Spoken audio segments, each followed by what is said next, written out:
What is going on, guys? Welcome to your 19th Java game development tutorial, and in this tutorial we are finally going to be finishing up our screen manager class. I promise you guys, we only have one more method to build, and all this method is going to do is going to create image compatible with your monitor, pretty much. So what we're going to be doing is we're going to be returning a buffered image, or an image that our buffer is going to use. And it's pretty much just going to create an image based on what we need for our monitor's settings. So let's go ahead and name public buffered image create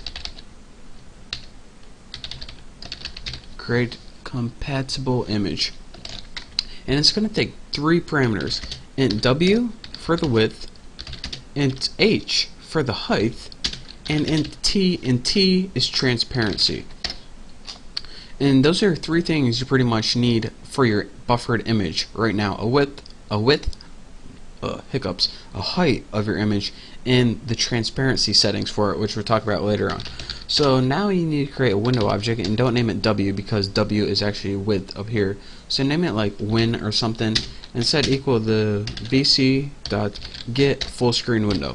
So now win is equal to the window you're looking at, pretty much. So put, alright, if the win is not equal to null, if it has something in it, then what do we want to do?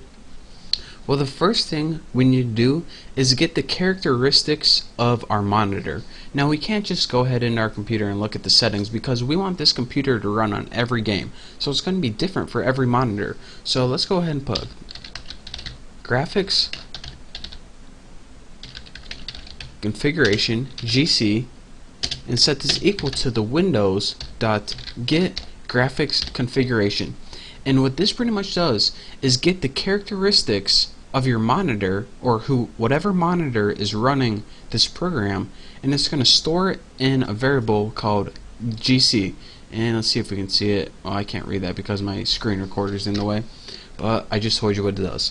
And now what we want to do is return GC dot create compatible image, and we want to create a compatible image based on the things we passed in. So width, height, transparency.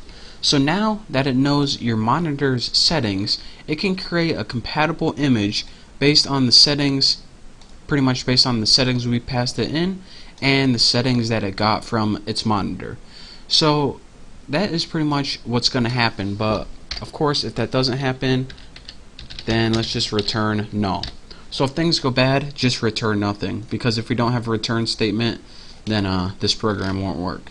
So that's pretty much the only thing that we had left to write for the screen manager class.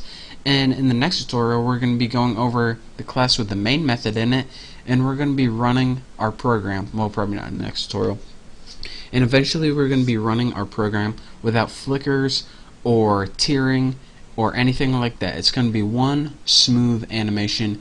It is going to be amazingly awesome. But for now, I just want to say thank you guys for watching. Thank you for sticking with me and watching my free tutorials. It's been awesome. That's it for this tutorial. I'll see you next time. Don't forget to subscribe. See ya.